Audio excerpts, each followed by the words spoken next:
for him.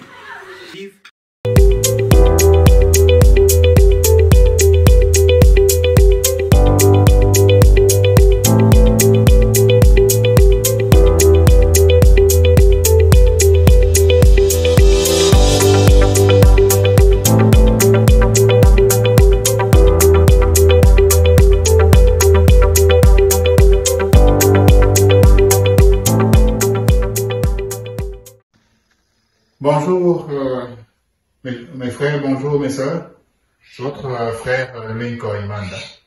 Donc il vient aujourd'hui pour partager notre parole de la part du Seigneur. Aujourd'hui on va parler de l'importance de la repentance. Donc le verset qui nous concerne aujourd'hui c'est Proverbe 18, 13. Et il dit ceci, celui qui cache ses transgressions ne prospère point, mais celui qui les avoue et les délaisse obtient miséricorde. La réponse. On voit ici, le Seigneur veut nous parler un peu de l'importance de la repentance. La repentance de nos fautes nous évite de nous embourber dans le péché. Et Dieu a mis cela disponible pour nous aider à nous en sortir et nous encourager à aller vers lui afin d'avoir un avenir, un meilleur avenir, afin de revenir de nos pas. Parce que quand on se répand pas, on continue à s'embourber et on court de plus en plus. Plus on essaie de les cacher, plus ça va nous entraîner vers le bas.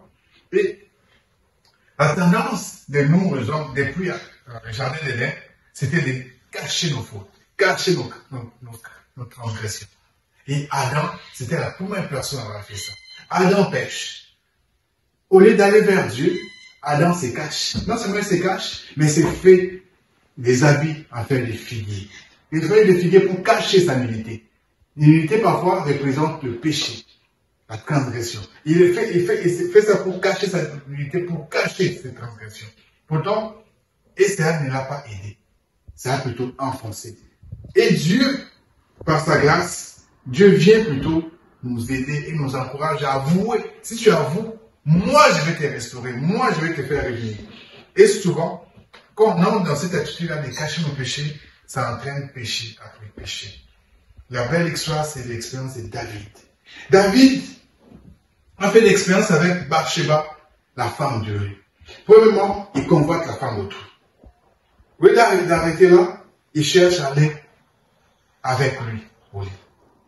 Et après, il commet le péché. Au lieu de se repentir, qu'est-ce qu'il fait? Il cherche à cacher son péché, en faisant venir Uri et en les cherchant à le manipuler pour que son péché soit caché. Et ça marche là. Au lieu d'avouer, il envoie et fait faire tuer Uri dans le champ de bataille. Et conséquence de ce péché, plus il essaie de cacher son péché, plus ça l'enfonçait encore plus dans le péché. Jusqu'à ce que Nathan vienne, lui révèle sa faute. Et il voit que la seule chose moyen pour s'en sortir, c'était de se repentir. Et c'est là que ça nous amène. David dit dans le psaume 51 qu'il était malheureux parce que chaque jour ses péchés le rongeaient. Et ça lui faisait mal.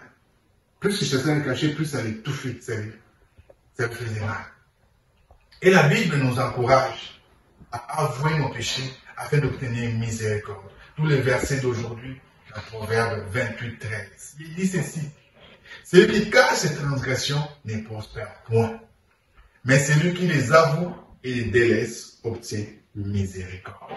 Tu veux prospérer, tu veux avoir la miséricorde, tu veux aller de l'avant, alors avoue tes péchés. Sache avouer tes péchés et les délaisser. Voilà le chemin pour la prospérité de l'âme et de la vie. Amen. Come on, you make it your prayer.